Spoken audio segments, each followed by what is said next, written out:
বিজ্ঞান কি বলেছে জেনেছেন? বিজ্ঞান বলেছে এই পৃথিবী নামক যা আছে পৃথিবীতে, চাঁদ, সূর্য, মহাশূন্য, গ্যালাক্সি, ধূমকেতু, বুধ, বৃহস্পতি সব ছিল একটা প্যাকেট করা। সুবহানাল্লাহ বলে। বিজ্ঞান এই কথা বলে একটা প্যাকেট ছিল, মহাবিস্ফোরণের মাধ্যমে সেই পৃথিবী নামক এই উপগ্রহ বা গ্রহ সৃষ্টি হয়েছে। সুবহানাল্লাহ বলেন।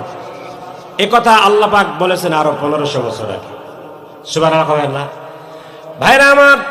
আল্লাহ পাক বলেন আওয়ালাম ইয়ারাউ ইলা তায়রি ফাওকাহুম সাফাতিন ওয়া ইয়াকবিদ।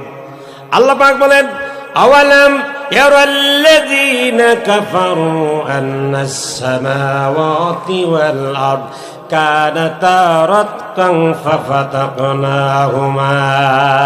কাফেররা কি দেখে না?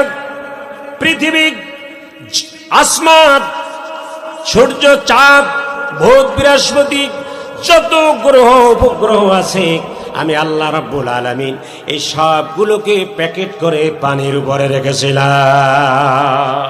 ওয়াকানা আরশু আলাল মা, সাত আসমান পানির উপরে ছিল। সুবহানাল্লাহ। বিজ্ঞান ওই চুরি করে করে 10 বছর 20 বছর পর এক একটা থিওরি দেয়।